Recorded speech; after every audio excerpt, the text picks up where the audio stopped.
میں سب لوگوں کو، تمام مسافروں کو خوش آمدید کہتا ہوں اور ان سب تک میرا سلام پہنچے۔ میں ابھی تک راجپور کی تقریباً برباد ہو چکی حویلی میں آباد ہوں، بلکہ مقامی دوستوں نے مجھے روکا اور کہا کہ بلڈنگ کی حالت بہت مخدوش ہے، تو ایسا نہ ہو کہ طاہر صاحب آپ کے اوپر وہ کچھ چھت وغیرہ گر پڑے۔ تو میں نے کہا یہ چھتیں وغیرہ گرنی ہوتی تو ہم سنو لیک گئے تھے اور K2 گئے تھے، وہاں گر جاتی تو اتنا رسک تو لیا جا سکتا ہے، لیکن آہستہ آہستہ اس حویلی کو بحال کیا جا رہا ہے اور میرا خیال ہے کہ ڈیفینس کے بھی فنڈز کی فراہمی کس طرح ہوتی، یہاں پہ ایک میوزیم قائم ہوگا۔ بہت کام ہے رینوویشن کا نا، اٹس اے جائگینٹک پروسیس، تو اللہ کرے کہ یہ جلد از جلد مکمل ہو جائے۔ مجھے بہت ساری باتیں ظاہر یاد آ رہی ہیں، مثلا راجپور اور دلیپ کمار کی مخاصمت کو بہت اچھالا گیا، ایسی ہرگز کوئی بات نہیں۔ ایک پروفیشنل جیلسی ہوتی ہے، جیسے ہم ادیبوں کے درمیان ہوتی ہے یا دوستوں کے درمیان میں بھی ہوتی ہے، اس قسم کی ہوگی، لیکن they were very close۔ Rajpur ہمیشہ دلیپ کو لالا کہہ کے بلاتے تھے اور ہندکوں میں بات کرتے تھے۔ تو ایک دفعہ یہ ہوا کہ راجپور صاحب قدرے خمار میں تھے، تو انہوں نے کہا لالا اور میں نے کچھ شعر تے سنا، کیونکہ سب کو معلوم تھا کہ Dilip is very well versed in poetry and literature, اور ان کو بہت سارے شعر یاد ہیں جو برمحل وہ استعمال کرتے تھے۔ تو دلیپ صاحب نے فیض کی کوئی غزل کے چند شعر سنائے، تو راجپور کہنے لگے لالا او مینوں بیوقوف بنانا، یہ تے وہ ساڈے گھر آیا سی فیض، یہ تے او دی غزل ہے، تو کہنا کہ میری غزل ہے۔ انہوں نے کہا میں نے یہ نہیں کہا کہ میری غزل ہے، لیکن راجپور انسسٹڈ کہ نہیں میں نے فیض سے سنی ہوئی۔ آپ جانتے ہیں کہ بندہ خمار میں ہو تو ذرا اسی طرح ہی سوچ کی آوارہ گردی پہ نکل جاتا ہے۔ اس حویلی کے مطلب ہے کہ ایک روشن دان میرے سامنے، اس کے پرانے شیشے ہیں بلو رنگ کے، اور اس کی چھتوں میں دراڑیں ہیں اور یہاں بھی دراڑیں ہیں۔ یہ آہستہ آہستہ سارا کچھ رینوویٹ ہو رہا ہے۔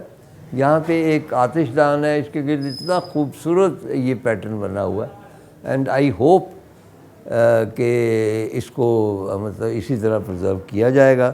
اور جیسا کہ میں نے وعدہ کیا تھا اور یہ عرض بھی کیا تھا کہ راجپور فیملی پوری کی پوری they were totally committed، مطلب جو پیدا نہیں ہوئے تھے یہاں پہ، صرف راجپور ہی پیدا ہوئے تھے، باقی ان کے بچے آگے جو بھی لڑیاں ان کی چلتی گئیں، لیکن ان سب کا دھیان ہمیشہ پشاور کی طرف رہا اور وہ ہمیشہ یہاں پہ آتے رہے۔ 1983 میں صدر پاکستان نے خصوصی اجازت دی تھی پوری راجپور فیملی کو پاکستان آنے کی، اور ویزاز بھی لگ گئے تھے، لیکن ان کو کہا گیا کہ رمضان یہی دن تھے، رمضان شریف شروع ہونے گیا، تو اس طرح سا بعد میں آئے۔ تو وہ جب ڈیلے کیا گیا تو اس دوران راجپور کی طبیعت بہت زیادہ خراب ہو گئی، چنانچہ وہ نہیں آ سکے۔ یہاں ہمارے پاس اپنا دو پشاور کی بہت اہم شخصیات موجود ہیں، ایک تو وقار صاحب ہے اور بہت پڑھے لکھے ہیں، اور یہ راجپور فیملی کے کچھ ممبر یہاں پہ آئے تھے اور انہوں نے ان کے ساتھ رفاقت کی تھی، کچھ وقت گزارا تھا ان کے ساتھ۔ اسد سیٹھی صاحب ہیں اور یہ وہ سیٹھی صاحب ہیں کہ اگر یہ میری معاونت نہ فرماتے تو یہ پروگرام آج یہاں نہ ہو رہا ہوتا۔ میں ان کا بھی شکر گزار ہوں۔ انہوں نے بھی ششی کپور کے حوالے سے کچھ گفتگو کرنی ہے، تو میں تو بہت گفتگو کر چکا، اب اہل پشاور میں چاہتا ہوں کہ ان کپور فیملی کے بارے میں گفتگو کریں۔ تو وقار صاحب کون کون آئے تھے یہاں پہ اور کب؟ یہ 90 کی بات ہے کہ انہوں نے اپنی ہینا فلم کی شوٹنگ کے حوالے سے چند مناظر کو کیچ اپ کرنا تھا۔ اچھا، ہینا جو ہے اس کی ہیروئن زیبا بختیار تھی اور حسینہ معین نے اس کے ڈائلاگ لکھے، بالکل لکھے تھے، اور وہ والی شوٹنگ کا منظر جیسا جب جیپ میں وہ جا رہا تھا، بارش ہو رہی تھی رات، وہ والا سین انہوں نے یہاں سے کیپچر کرنا تھا۔ اچھا، تو پھر ان کی یہ خواہش تھی کہ یار ہم اپنے آباء و اجداد کی جو جنم بھومی ہے ادھر بھی وزٹ کریں. جی. تو یہاں پشاور وہ آئے اور پشاور میں قصہ خانی کون کون آئے؟ رندیر کپور اور رشی کپور. اچھا، یہ دونوں راجپور کے بیٹے؟ دونوں راج کپور کے ان بیٹے. کی کوئی فلمیں بھی آپ نے دیکھی ہیں؟ بالکل میں نے فلمیں دیکھی ہیں. کون سی؟ میں نے وہ بھی فلم دیکھی ہے، میرا نام جوکر دیکھی ہے میں نے فلم. اچھا، میرا نام جوکر کے بارے میں آپ بتا رہے تھے کہ راج کپور کی بیوی نہیں چاہتی تھی کہ بیٹا اس میں یہ اس طرح ہوا تھا کہ وہ رشی کپور اسکول سے آیا اور یہ دونوں میاں بیوی دوپہر کا کھانا کھا رہے تھے. تو راج کپور نے رشی کپور کو کہا کہ میرے بچپن کا کردار تم نے ادا کرنا ہے میرا نام جوکر میں. تو راج کپور کی جو بیوی تھی اس نے کہا یہ نہیں کرے گا، اس کی اسٹڈی متاثر ہوتی ہے. تو اس نے کہا نہیں، پھر میں فلم بھی نہیں بناؤں گا. تو پھر ماں نے اجازت دی تو پھر راج کپور نے بیٹے نے رشی کپور نے اپنے والد کا کردار وہ ادا کیا. اچھا، تو جب وہ تشریف لائے تو ہاں جی، وہ قصہ خانی بازار میں یہاں سے گاڑی سے اترے تھے اور بہت ہجوم تھا، لیکن وہ ہجوم جو تھا بڑا منظم قسم کا تھا. پھر ان کو یہاں مطلب ڈھکی نال بندی سے آتے ہوئے یہاں اچھا، اس کا پرانا نام کیا ہے؟ ڈھکی نال بندی جی، منور شاہ ڈھکی نال بندی منور شاہ. ڈھکی نال بندی شاید یہاں نال بندی ہوتی ہو گھوڑوں کی، ہاں اس لیے اس حساب سے اس کا نام. اس حساب سے ڈھکی سے مراد یہ ہے محلہ؟ محلہ نہیں، پورا علاقہ تھا، یہ محلہ نہیں تھا. یہ انٹیریئر سٹی کا ایک حصہ ہے. جی. تھوڑا چند قدم کے فاصلے پر جائیں نا تو ایکسٹیریئر سٹی شروع ہو جاتا ہے. اچھا، تو وہ یہاں تشریف لائے؟ تشریف لائے جی، وہ جلوس کی شکل میں ان کو لایا گیا تھا دونوں بھائیوں کو. اور مجھے ہجوم بھی بڑا خوش. اچھا، وہ گورے چٹے تھے، خوبصورت تھے؟ ہاں جی، بہت خوبصورت ہے. رشی کپور نے بلیو رنگ کی پہنی ہوئی تھی سویٹر اور جینز پہنی ہوئی تھی. اچھا. اور رندیر کپور نے سفید کلر کا پھولوں والا سویٹر پہنا ہوا تھا اور جینز پہنی ہوئی تھی. پھر وہ باہر کھڑے ہو گئے 2 منٹ کے لیے، انہوں نے اونچی نظریں کر کے اپنے گھر کو دیکھا کہ یہ ہمارے آبا و اجداد کی جنم بھومی ہے. جی جی. تو وہ اس کو پھر وہ اوپر آئے لوگ ان کو، لیکن ہجوم بڑا منظم تھا جی، بہت زیادہ منظم. اوپر آ گئے؟ اوپر آ گئے. کون کون سے کمروں میں؟ یہ پیچھے کمرے، آپ کے پیچھے جو کمرہ ہے اس میں بھی گئے. اچھا، یہ کمرہ جو ہے یہ مجھے بڑا فیسنیٹ کر رہا ہے، اس کا کوئی خاص نام ہے؟ یہ پرانے زمانے میں جب یہ حویلیاں بنتی تھی تو ان کے نام ہوتے تھے دالان بولتے تھے. دالان کا مطلب وہ مطلب جہاں پر جیسا آپ ڈرائنگ روم کہتے ہیں نا آج کل، یہ دالان وہ کمرے ہوتے تھے جہاں کا مہمانوں. اور یہ موم بتیاں جل رہی ہیں، یہ ہم نے اہل پشاور نے ہمارے اعزاز میں جلائیں، لیکن ہم نے ان کو منسوب کر دیا کپور فیملی کی یاد سے. اچھا، تو یہ دالان کہلاتا. اچھا، اس میں جو کھڑکیاں سی ہیں ان کے آگے وہ نیچے آ جاتے ہیں، لکڑی کے بستے ہوتے ہیں جو ہے، یہ پھر پارٹیشن ہو جاتی ہے جی، وہ یعنی یہ بند ہو جاتی ہے. ہے. اچھا، لاہور میں بھی، پرانے لاہور میں جو کھڑکیاں کئی جگہ جی وہاں بھی یہ سسٹم ہے کہ وہ پھٹے جو ہیں وہ نیچے اوپر رکھ کے ان کو بند کر دیا. میں نے پرانے آپ کے لاہور میں مکانات دیکھے، اسلام پورہ میں خاص کر، وہ اندرون شہر کے حوالے سے. اچھا، تو یہ یہاں پہ اندر ایک فائر پلیس بھی ہے. ہاں، تو یہاں خواتین بیٹھتی تھی؟ نہیں، یہاں خاندان کے لوگ بیٹھتے تھے، سارے لوگ بیٹھتے تھے. اور سردیوں میں اگر آپ کو یاد ہو نا، پشاور میں ایک سندلی کا سسٹم ہوتا تھا. اچھا. اب سندلی کس کو کہتے تھے؟ جس دن بارش ہوتی تھی یا سردی ہوتی تھی نا، ایک بڑا سا لحاف ہوتا تھا. اچھا. اور لحاف کے اندر ایک میز رکھی جاتی تھی. اس کے اندر کیا رکھا جاتا؟ میز رکھی جاتی تھی اور اس کے اندر جو تھی نا آگ رکھی جاتی تھی برتن میں. تو اس کے اوپر وہ لحاف ڈالا جاتا تھا، سارے لوگ اس میں بیٹھ جاتے تھے. اچھا، یہ تو سینٹرل ایشین ایک روایت ہے، یعنی بخارا سمرقند وغیرہ میں سردی زیادہ ہو تو اسی طرح لحاف کے اندر کوئی انگیٹھی وغیرہ رکھے تو سارا جو خاندان ہے اس میں ٹانگیں پھیلا کے بیٹھ جاتا. تو اس طرح یہ تھا بالکل اسی طرح. اچھا. آج کل بھی پشاور میں پرانے جو لوگ ہیں وہ اسی سسٹم کو رائج رکھا ہوا ہے، زندہ رکھا ہوا ہے انہوں نے. اچھا، جب وہ آئے تو پھر بس میں بھی اس کمرے میں بھی آئے، اس کمرے میں بھی آئے، اس کمرے میں بھی آئے. یہ نیچے کھڑے ہوتے تھے نا تو کچھ لوگ رشی کپور کے ساتھ تھے، کچھ لوگ راج کپور. تو رندیر کپور جو تھا نا، وہ اس کا خاص نام لیتا تھا، پنجابی بولتے تھے، ڈبو کہتا تھا. رشی کپور کو ڈبو کہتا تھا، شاید اس کا نک نیم تھا. اس کو کہا ادھر آؤ، یہ دیکھو، یہ دیکھو. کسی فلم میں بھی استعمال ہوا ڈبو. تو وہ ان کی وہ آپس میں جب باتیں کرے تو کہتے یار ہماری درینہ خواہش تھی کہ ہم اس گھر کو دیکھیں، اس حویلی کو دیکھیں. آپس میں پنجابی میں بول رہے تھے اور میں آپس میں بول رہے تھے. اور وہ یہ بھی کہہ رہے تھے آپس میں نا کہ یار ہمیں لگا ہے کہ ہم دوبارہ یہاں پیدا ہو گئے ہیں، کہتے ہیں. تو مطلب ہماری بڑی خواہش تھی کہ ہم یہاں پر وزٹ کریں. ہمارے مطلب والدین نے ہمیں بتایا تھا کہ یار اس طرح جانا ہے, لیکن وہ یہاں آ کر بڑے وہ خوش تھے. مطلب میں ان کی ایک مثال دینا چاہتا ہوں خوشی کی. وہ اس طرح خوش تھے کہ جب عید کا چاند ہم دیکھتے ہیں تو ہم خوش ہوتے ہیں کل عید ہے. تو they were so much excited at that time. یہ اس طرح تھے. اچھا, کھانے میں کیا کچھ کھایا ہوا ہاں, لوگوں نے بہت ان کو کھلایا جی. روایتی کھانے پیش کیے گئے, روایتی مطلب جوسز وغیرہ پیش کیے گئے. بڑے میں آپ کو کہوں نا کہ وہ اس دن کا وہ جو ڈسپلن تھا نا, نظم و ضبط, وہ قابل دید تھا جی. نہیں اچھا, تو کہاں کہاں گئے یہاں کے علاوہ؟ یہاں کے لیے وہ جی ایڈورڈس کالج بھی گئے تھے. ایڈورڈس کالج بھی گئے تھے. وہ وہاں کیوں گئے تھے؟ ایڈورڈس کالج کو دیکھنے کے لیے گئے تھے. ان کی وہاں پرتھوی راج کپور وہاں تو نہیں پڑے ہوئے تھے؟ وہاں پڑھے ہوئے تھے جی. وہاں پڑھے ہوئے تھے. وہاں مطلب اس کالج میں بھی گئے تھے. پھر پشاور ایک دو جگہ اور گئے تھے, لیکن یہاں زیادہ تر وقت انہوں نے یہیں پہ گزارا. یہیں اس حویلی میں؟ ہاں بالکل. وہ مطلب رشی کپور اور رندھیر کپور جو تھے نا, مطلب وہ دیکھ رہے تھے اور میں محسوس کر رہا تھا کہ وہ خیالوں میں ڈوبے ہوئے تھے. شاید ان کو اپنے آباء و اجداد کی وہ وقت یاد آ رہا تھا.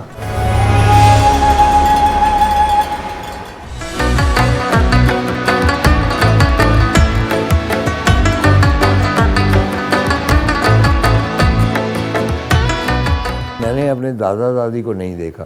میں بہت چھوٹا تھا جب فوت ہو گئے. تو ہمارا ایک آبائی گھر ہے چھوٹا سا, جکالیاں ولیج, اور اس میں ایک دو پرانے کمرے ہیں. میں ایک دو مرتبہ جب گیا ہوں تو مجھے محسوس ہوا ہے کہ وہ وہاں پہ موجود. یعنی عام سا یہ تو ماشاءاللہ حویلی ہے, اس کی تو کیفیت ہی علیحدہ ہوگی, لیکن ایک عام دو کچے پکے کمرے ہوں اور آپ ان کے اندر جائیں اور آپ اپنے آباء و اجداد کی پریزنس جو ہے, ان کی موجودگی محسوس کریں. شاید کوئی ایسا سسٹم ہے اسپریچولزم کا کہ جس میں ان کی جو مہک کہہ لیں, یا کیونکہ یہ کہا جاتا ہے نا کہ جتنی آوازیں ہیں وہ ساری محفوظ ہو رہی ہیں, اور ایک زمانہ آئے گا کہ ہم ان آوازوں کو سن سکیں گے, ایسے گیجٹس ہوں گے. تو اسی طرح ان آوازوں کی گونج جو ہے وہ ان پرانے گھروں میں اگر آپ کا رشتہ ہو, اگر آپ کے ایک محبت کے رشتے میں بندے ہوں تو وہ ہوتی ہے. تو ان دونوں نے یہاں آ کے یہی محسوس کیا. بالکل یہ محسوس. آپ جیسا آپ کو پتہ ہے نا کہ شاعر جو ہے نا وہ سوچتا ہے, تو یہ بھی تو بڑے ایکٹر تھے, یہ بھی سوچتے تھے. تو وہی آپ والی بات کہ انہوں نے وہ اپنے آباء و اجداد کی وہ خیالات ان کو آگے تھے. وہ مطلب دے ور ویری مچ. یعنی آپ کا خیال ہے کہ اس وقت بنیادی طور میں ان کے اندر ایک پرتھوی راج کپور اور راج کپور بھی تھے. اور یہ نہیں تھا کہ وہ مطلب ہے کہ اچھا, یہ تبھی ممکن ہوتا ہے جب گھر میں مسلسل آپ کے آبائی وطن کا تذکرہ ہوتا جائے, کیونکہ بچوں کو تو کوئی پرواہ نہیں ہے, وہ تو بالکل ایک ڈفرینٹ ماحول میں پلے بڑے ہیں, زبان ڈفرینٹ ہے. تو جب تک یہ تبھی ہوتا ہے کہ جب آپ کو اپنے کلچر پر یا اپنی سرزمین سے عشق ہو, تبھی یہ سارا کچھ ہوتا ہے. تو یہاں پہ آ کے انہوں نے کھانا وانا کھایا, یہاں پہ کھایا, یا یہاں کیا کرتے رہے دیکھ رہے ہیں؟ وہ یہاں بس ایک ہی کمرے میں گئے, ایک ایک جگہ کو انہوں نے دیکھا. اور وہ آپ والی بات نا کہ وہ ایسا محسوس کرے, وہ آپس میں اور باتیں بھی کر رہے تھے اور خود بھی بات کر رہے تھے. مطلب سیلف ڈائلاگ بھی ان کا تھا. وہ جس طرح کہ وہ دیکھ رہے ہیں اپنے آباء و اجداد کو دیکھ رہے ہوں کہ وہ سیلف ڈائلاگ بھی کر رہے تھے, اور ان کو یہ محسوس نہیں ہو رہا تھا کہ لوگ ان کے ارد گرد کھڑے ہیں. تو یہ میں نے محسوس کیا تھا کہ وہ لوگوں کو میں مطلب گھبرا نہیں رہے تھے بالکل نا, ہجوم سے بالکل نہیں گھبرا رہے تھے. مطلب وہ بالکل کٹ اپ ہو گئے, وہ تو ان خیالات میں کھو گئے کہ وہ ہمارے آباء و اجداد نے یہاں وقت کیسا گزارا ہو گیا تھا. مطلب بڑے سیٹسفائیڈ. اچھا, یہاں اس کمرے میں آئے تھے آپ؟ بالکل میں ان کے ساتھ کھڑے ہوئے, یہاں کھڑے تھے, اوپر زیادہ دیکھتے تھے, بڑا ان کو تعریف. اور یہ چھتوں کو, ان چھتوں کو دیکھتے تھے, کمروں کو دیکھتے تھے. اس کو ہاتھ لگایا تھا انہوں نے, یہ جو ہاں بالکل ان کو ہاتھ لگایا تھا. تو اس ساتھ والے کمرے میں گئے, پھر اوپر ایک منزل ہے وہاں بھی گئے تھے, لیکن وہ مخدوش حالت میں اس وقت نہیں تھی, وہ جا سکتے تھے. اچھا, اس وقت جب وہ آئے ہیں تو یہ حویلی کی کیا حالت تھی؟ اچھی حالت تھی, وہ ٹھیک تھی. پر تو میں نے کہا نا کہ وہ اس وقت ایسا لگ رہا تھا. کتنا عرصہ پہلے کی بات؟ جی یہ تقریباً 35 سال پہلے کی بات کر رہا ہوں. 35 سال پہلے کی بات کروں. اور اس میں یہ تھا نا سر کہ تب یہاں پہ کوئی اور فیملی رہتی تھی؟ ہاں فیملی رہتی تھی. لیکن وہ بالکل وہ آیا تھا. اچھا پھر انہوں نے آخر میں جب جانے لگے نا تو مطلب ان کی آنکھوں میں میں نے آنسو بھی دیکھے تھے. اور اس مین جو دروازہ تھا نا دیوڑی, وہاں کھڑے ہو کر انہوں نے پھر گروپ فوٹو بھی بنایا تھا. لیکن اہل پشاور نے ان کو بڑی رسپیکٹ دی. آپ کے پاس کوئی تصویریں ہیں اس اوکیزن کی؟ ہاں بالکل, میرے پاس ایک میں تصویر ہے, اس میں بھی کھڑا ہوں. وہ ہم دکھائیں گے لوگوں کو. ہاں بالکل دکھائیں. اور وہ مطلب انہوں نے محسوس کیا تھا کہ ان کو یہاں اپنائیت ملی ہے. بالکل مطلب دے ور ویری مچ تھے. جی سیٹھی صاحب, آپ کی مختصر سی ملاقات ہوئی ششی کے ساتھ. ششی کپور آئے تھے, یہ راج کپور کے بھائی تھے جی. اور تو وہ 97 میں آئے پشاور. یہ جناح مووی کی شوٹنگ کے لیے آئے. جناح مووی بن رہی تھی تو اس میں وہ اسسٹنٹ تھے جناح کے, جب اس مووی میں دکھایا گیا تو اس کے لیے آئے. تو ہم وہاں اس وقت وہ کافی موٹے ہو چکے تھے. اس وقت کافی موٹے ہو چکے تھے. ہم نے تو ان کو چونکہ فلموں میں دیکھا ہوا تھا, وہ کبھی کبھی وہ سلسلہ اس میں کافی وہ. اچھا کبھی کبھی میں وہی تھے, ششی تھے. ہاں یہ ششی کپور سلسلہ فلم میں راکھی کی جس کے ساتھ شادی ہوتی ہے میرا خیال وہی ہے نا. جی جی. اور کون سے رندیر, کون سے مجھے نام بھی یاد. امیتابھ تھا اس میں کبھی کبھی. رشی کپور بھی تھا. ششی دونوں اور رشی بھی تھے. جی جی وہ بھی تھے. اچھا اتنے سارے کپور ہیں نا, وہ یاد نہیں رہتے سب کے. اچھا تو وہ ہم نے تو ان کو بڑا اس میں اسمارٹ دیکھا ہوا تھا, لیکن جب وہ آئے تو کافی وہ ہیلدی تھے. بلکہ ان کا ایک ٹی وی انٹرویو بھی آیا, اخبار کا انٹرویو میں نے اگلے دن صبح پڑھا. تو اس میں وہ ہنکو میں انہوں نے اخبار کو انٹرویو دیا. اچھا. اس میں انہوں نے کہا کہ میں اپنے آبائی شہر آیا ہوں, والد کا شہر ہے بیسیکلی. وہ تو پیدائش تو ان کی اپنی پیدائش تو وہاں کی ممبئی کی تھی. تو کہتے ہیں میں اب بہت موٹا ہو گیا ہوں اور پشاوری روایت کے مطابق میں گول گپا بن گیا ہوں یہاں پہ کھا کے. یہ ان کے الفاظ تھے جو کہ اخبار میں آئے تھے.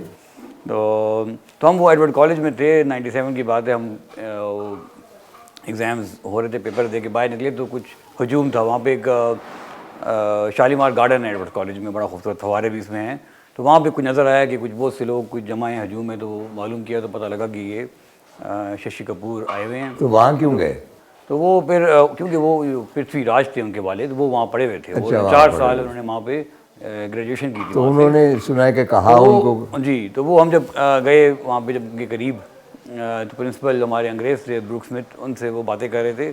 ان کو انگلش میں بتا رہے تھے کہ میرے والد صاحب جو فادر تھے پرتھوی راج, وہ مجھے کہا کرتے تھے کہ یہاں پہ جو ایڈورڈس کالج ہے اس میں ایک گارڈن ہے جو کہ بہت خوبصورت گارڈن ہے, اور شالیمار گارڈن لاہور کی طرز پہ بنایا گیا ہے. اس کا نام بھی شالیمار گارڈن رکھا گیا ہے. تو اس میں فاؤنٹنز بھی ہیں. اور وہ کہتے ہیں یہاں کے مجھے اب لگ رہا ہے کہ واقعی میں وہ اس کو کیوں اتنا مس کرتے تھے اس جگہ کو, کتنا اس میں اتنا سحر ہے اس باغ میں. تو وہ سارا پرنسپل کو انگلش میں بتا رہے تھے. پھر وہاں کچھ گروپ فوٹوز بھی ہوئے. خیر میں یہاں بھی آئے وہ, پھر وہ یہاں بھی آئے شام کو, یہاں بھی آئے. وہ شوٹنگ تو انہوں نے وہاں پہ کچھ 2-4 دن شوٹنگ بھی کی کالج میں, لیکن وہ شوٹنگ ارلی مارننگ ہوتی تھی جب اسٹوڈنٹس کے آنے سے پہلے. جناح کی شوٹنگ؟ جناح کی شوٹنگ جی. 4-5 دن انہوں نے کافی شوٹس جناح کے. آپ کو یاد ہے کچھ اس کے بارے میں؟ ہاں مجھے یاد ہے جی. وہ جناح کی وہ اصل میں جب قائد اعظم کا جو کردار ادا کر رہے تھے نا, قائد اعظم صاحب جب بات کرتے تو آپ دیکھیں کہ آپ کو پشاور کے ایڈورڈس کالج کے وہ سین نظر آئیں گے, اگر جنہوں نے ایڈورڈس کالج کو دیکھا ہوا ہے. تو مطلب وہ سین جو تھے نا, وہ اس کو آپ کہہ لیں کہ ایک قسم کا ڈائلاگ بھی تھا, اور ایک جناح صاحب کا سیلف ڈائلاگ بھی تھا. ششی کپور کو اس لیے انہوں نے رکھا تھا کہ ان کا اپنا سیلف ڈائلاگ تھا. تو وہ پھر اس کے بعد شام کو وہ حویلی بھی آئے تھے. حویلی سے میں تو ظاہر نہیں تھا ان وقت, لیکن یہاں پہ آئے تھے. پوری حویلی وزٹ کی. اخبار میں آیا تھا, پکچرز بھی آئی تھیں کہ وہ انہوں نے وزٹ کیا حویلی کو, اپنا آبائی گھر دیکھا. تو اور ایک کچھ عرصے پہلے میں نے ایک انٹرویو دیکھا رشی کپور کا. تو وہ اس میں بتا رہے تھے کہ وہ پشاور گئے 91 میں 90 میں ہینا فلم کی شوٹنگ کے لیے. تو کہتے ہیں میں گیا اپنے آبائی اس میں مکان میں, تو وہ تو بہت بڑی حویلی تھی. وہ بڑے حیران تھے, کہتے ہیں کہ میں تو بڑا حیران ہوں کہ میرے جو پردادا تھے وہ ایک he was a police constable اور ڈی ایس پی. ہاں. تو وہ کہتے ہیں کہ وہ کس طرح انہوں نے اتنے پیسے جمع کیے اور اتنی بچت کی اور اتنی بڑی حویلی بنائی. نہیں ہو سکتا اس زمانے میں یہ رواج ہو پولیس میں. ہاں ہو سکتا ہے. تو وہ انہوں نے وہ بڑے واقعی میں ویڈیو جو ہے ابھی بھی آن ایئر ہے, اس کو لوگ دیکھتے ہیں. تو اس میں انہوں نے بڑے حیران ہو کے کہا ہے کہ میں بڑا حیران ہوں کہ وہ اتنی بڑی حویلی بنائی اور اتنے بچوں کو انہوں نے پالا اتنے اچھے طریقے سے, اور پھر وہ مائگریٹ ہو کے آئے انڈیا. اور ان سے پوچھا گیا کہ آپ کو شوق ہے کہ آپ کے بچے جائیں پشاور وہ حویلی دیکھیں. کہتے مجھے بہت شوق ہے کہ میں خود لے کے جا سکوں, لیکن چلیں اگر میں نہ جا سکا تو اپنے بیٹے کو انہوں نے کہا میسیج دیا کہ آپ ضرور جائیں پشاور اور رنبیر کپور جو ان کا بیٹا ہے. حیرت انگیز بات ہے، جیسے میں پہلے بھی کہہ چکا ہوں کہ پشاور ایک ٹریڈیشنل سٹی اور اس میں وہ ماڈرنزم نہیں ہے، حالانکہ اس کا انٹریکشن جو ہے وہ پوری یہ اپنا سینٹرل ایشیا کے ساتھ رہا. بہت سی تہذیبوں نے یہاں سے جنم لیا اور بہت سارے لوگ یہاں پہ سیٹل ہو گئے. آپ کے بھی دادا پردادا کی ہم نے کہانیاں سنی ہوئی ہیں کہ موصوف بخارا چلے گئے، وہاں شادی کر لی، اور اس کے بعد کابل آئے، وہاں بھی شادی کر لی، سعودی عربیہ چلے گئے، وہاں تو بڑے اچھے ہمارے آباء و اجداد نے اس قسم کا کارنامہ سر انجام نہیں دیا. تو بہر طور یہ ہے کہ جب وہ پھر واپس آئے تو بہت ساری یہاں فیملیز ہیں جن کے اس طرح کنیکشن رہے ہیں. مثلا بخارا میں مختلف کارواں سرائے ہیں اور ان میں ایک پشاور کے حوالے سے یا اس طرح اس کا نام ہی یہ ہے کیونکہ یہاں پشاور سے ٹریڈر جو تھے وہ وہاں جاتے. یہ بنیادی طور پہ مطلب ہے کہ میں سمجھتا ہوں کہ سب کانٹیننٹ کا دروازہ کہتا ہے، گیٹ وے ٹو انڈیا. اچھا، اور ششی کی کوئی بات؟ تو وہ ششی کپور صاحب نے جو بیان دیا تھا اخبار میں جو آیا کہ وہ اپنے گھر کو انہوں نے بہت اس کو اپریشیٹ کیا اس کو، اور اس وقت یہ حویلی بہت انٹیکٹ تھی، بہت اچھی حالت تھی، اور اس وقت کوئی یہاں پہ لوگ رہتے تھے. اور تو انہوں نے خواہش کا اظہار کیا کہ میری فیملی ممبرز آیا کریں یہاں پہ، اور اس گھر کو انہوں نے ڈسکس کیا کہ اس کو ہم لے بھی لیں اور پرزرو کروائیں، لیکن وہ پھر نہ ہو سکا، وہ ان کی مصروفیات بہت. اچھا وقار صاحب، کوئی اندازہ آپ کو ہے کہ کیا کپور فیملی کو علم ہو گیا ہے کہ پاکستان گورنمنٹ نے اور خاص طور پہ خیبر پختونخوا گورنمنٹ نے اس کو سرکاری، ان کی حویلی کو سرکاری تحویل میں لے کے قومی ورثہ انہوں نے قرار دیا ہے اور اس کی رینوویشن ہو رہی؟ ہاں بالکل، آج کل تو سوشل میڈیا کا دور ہے، ود ان سیکنڈ جو ہے نا، ملی سیکنڈ یہ خبر پہنچتی ہے. نہیں، کوئی ان کی طرف سے کوئی رسپانس تو نہیں آئی؟ نہیں، رسپانس نہیں. لیکن آپ کے اس پروگرام کے توسط سے نہیں، وہ انشاءاللہ یہ پروگرام جب ریکارڈ ہوگا تو یہ ان تک پہنچ جائے گا.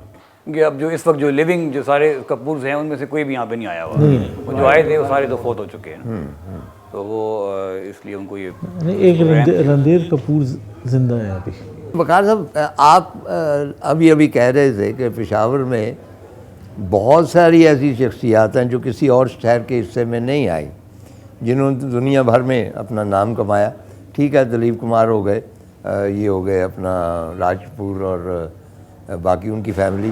اس کے علاوہ کون سے مشہور؟ آپ دیکھ لیں کہ اسپورٹس کے حوالے سے دیکھیں، اسکواش جو ہے، قمر زمان صاحب کا نام، جی ہاں، جہانگیر خان صاحب کا نام، جی ہاں، جان شیر صاحب کا نام، پوری دنیا میں انہوں نے رول کیا ہے. ایکٹنگ کی بات کریں تو پوری دنیا میں ہماری مطلب ہے کہ چھاپ ہے.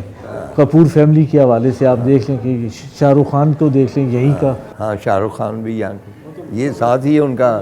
بالی ووڈ سے اگر خان نکال دے تو بالی ووڈ جو ہے وہ ختم ہو جائے گا. بلکہ یہ میں نے ایک جگہ ایک پروڈیوسر کا بیان پڑھا، انڈین کا. ان کا جب ہم کوئی نیا ہیرو انٹروڈیوس کرتے، اس کا نام کچھ بھی ہو، مطلب سچدیو آنند کچھ ہو، لیکن ہم اس کے نام کے ساتھ خان ضرور لگاتے ہیں، کیونکہ ڈسٹریبیوٹر جو ہے وہ جب دیکھتا ہے کہ یہ نیا ہیرو خان ہے تو وہ کہتا ہے یہ اچھا ایکٹر ہو. اسی طرح اس نے کہا کہ جب وہ ہیروئن ہے ہم ثابت کرتے ہیں وہ پنجابی ہے اور ہماری فلم فروخت. یعنی آپ کے خان کا حوالہ جو ہے مطلب پشاور کے حوالے سے وہ اتنا معتبر ہے کہ وہ پہچان بن گیا ہے ٹیلنٹ کا. اچھا، خیام سرحدی بھی تو یہاں کے؟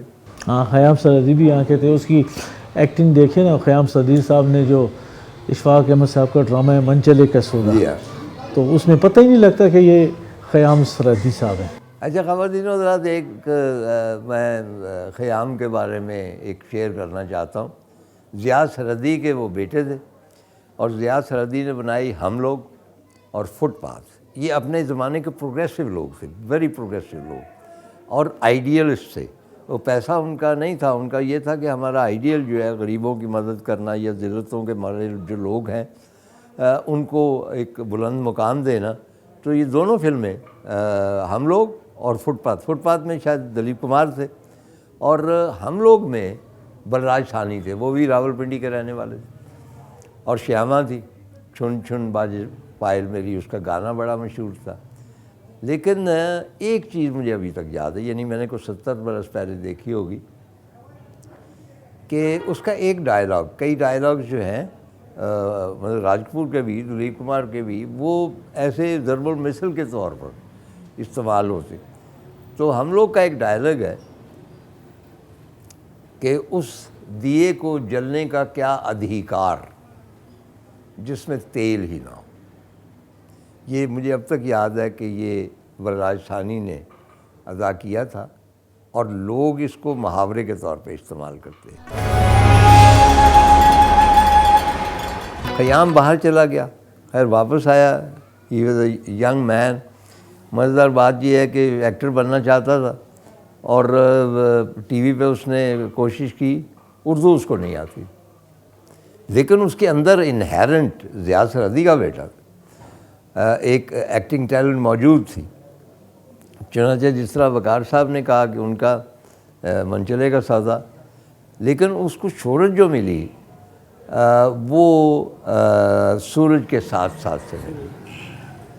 اب فارچونیٹلی وہ میرا لکھا ہوا تھا سورج کے ساتھ ساتھ، اس میں موچی کا کردار اس نے کہا، اور وہ اتنا پرفیکٹ کیا۔ تو میں نے پوچھا خیام یار یہ کہاں سے سیکھا تمہیں؟ صاحب آدمی کہنے لگا طارق صاحب میں یہاں پہ ایک چک میں گیا، وہاں ایک موچی تھا غریب سا، اس کو میں نے پیسے دیے، میں نے کہا کہ دیکھو میں تمہارے گھر میں رہوں گا اور 5-7 دن مجھے رہنے دو۔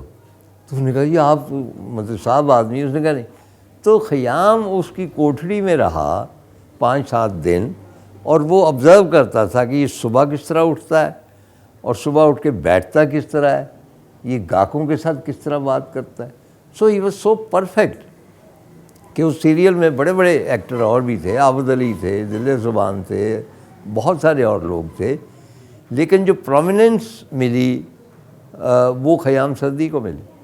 اور اس کی ڈیتھ کا سین تھا جس میں اس نے خود رونا شروع کر دیا، بہت سینسٹیو آدمی تھا، کہ وہ ڈیتھ کے سین میں پیچھے سے بیک گراؤنڈ میں مسرت نذیر کا گانا تھا، جوگی اتر پہاڑوں آیا تے چرخے دی کوک سن کے، کالا شاہ کالا نی مینوں قطن نوں ویکھن آیا۔ It's a very effective song. اس کے اوپر اس کی ڈیتھ فلمائز ہوئی اور اس کی آنکھوں میں آنسو تھے۔ یہ واز سو پرفیکٹ۔ اچھا، تو اس کا جو ایک مزیدار انسیڈنٹ یہ ہوا کہ شاید 90 کی بات ہے کہ پرائڈ آف پرفارمنس اناؤنس ہوئے، اور خیام سرحدی کو سورج کے ساتھ ساتھ کی بنیاد پر پرائڈ آف پرفارمنس دیا گیا۔ ان دنوں یہ ڈھیروں کے حساب سے نہیں دیے جاتے تھے، 100-150، 4-5 ہوتے تھے، تو ان کی ظاہر توقیر بھی ہے۔ اب میں نے سوچا کہ میں اس کو فون کروں، لیکن اس دوران اس کا فون آ گیا۔ اچھا، میں نے اس کو مبارکباد دی تو اتنا جذباتی شخص تھا کہ اس نے رونا شروع کر دیا۔ میں نے کہا کیا ہوا ہے خیام؟ مطلب اٹس اے گریٹ آنر۔ کہنے لگا ہاں، لیکن میں بہت شرمندہ محسوس کرتا ہوں، آپ میرے استاد ہیں، ڈائلاگ تو آپ کے لکھے ہوئے تھے جو میں نے کیا، تو آپ کو ابھی تک نہیں ملا۔ تو میں نے کہا یار مل جائے گا، کوئی بات نہیں ایسی۔ چنانچہ نیکسٹ ایئر مجھے جب ملا ہے تو پہلا ٹیلی فون جو ہے خیام نے مجھے کیا۔ دوسرا یہ تھا کہ بہت لاؤبالی سب، ایک دوست نے شادیاں کی میرے ساتھ، کیونکہ ظاہر ہے کہ بہت زیادہ، تو میں نے کہا خیام یار یہ کچھ دیکھ لیتے اپنی شکل و صورت بھی نا، مطلب ہے کہ کس کے ساتھ شادی کر لی؟ کہنے لگا طاہر صاحب کیا بتاؤں، وہ کہتی تھی اور مجھ سے کوئی شادی ہی نہیں کر رہا، تو میں نے کہا چلو میں تم سے کر لوں، یعنی اس قسم کا۔ اور ہی ڈائڈ ویری ارلی۔ تو خیام سرحدی کے حوالے سے میں بھی ایڈ کروں گا کہ وہ ہمارے ریلیٹیو تھے۔ اچھا، ہمارے میرے پھپھا تھے، ان کے وہ فرسٹ کزن تھے، تو وہ پشاور اکثر آتے تھے۔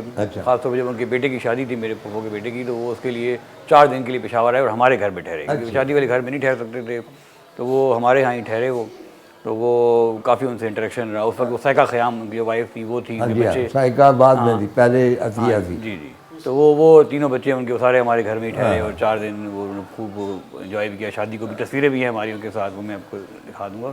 تو وہ کافی وہ ان سے گپ شپ لگتی تھی، وہ بڑی انٹلیکچوئل جو باتیں ان کی ہوتی تھیں وہ ہمارے ہم تو چھوٹے اچھا مزیدار 1998 بات کی یہ بات ہے ہے کہ ایک دن میں نے دیکھا، میں نے اسے اسکرپٹ دی، تو اگلے روز جب آیا نا تو اس کی اسکرپٹ میں نے کہا یہ تم کس سے پڑھ رہے ہو؟ وہ اسکرپٹ نہیں، کہنے لگا جی مجھے اردو نہ لکھنی آتی ہے نہ پڑھنی آتی، تو یہ میں نے کسی کو پاس بٹھا کے نا کہ کہا کہ یہ مجھے سناؤ، اور یہ میں نے رومن میں لکھا ہوا، تو رومن میں لکھ کے نا تو پھر اس کو یاد آتا۔ ہمارا ایک اور پشاور سے بڑا اچھا ایکٹر تھا علاؤدین صاحب، بدنام فلم اگر آپ کو یاد ہو تو نہیں علاؤدین، علاؤدین، یہ جو علاؤدین فیمس علاؤدین، ہاں جی بالکل، یہ اس کا ایک بدنام فلم دیکھے نا تو وہ نہیں لیکن یہ پشاور کا تھا جی، اچھا یہ مجھے نہیں، ہاں پشاور کا تھا، اور ان کا جو تھا نا وہ جملہ سب کو یاد ہے، کہاں سے وہ تو اس کا ہے نا کہ کس نے دیے ہیں جھمکے ہاں اور کہاں سے یہ آئے پشاور ہیں کا تھا جی،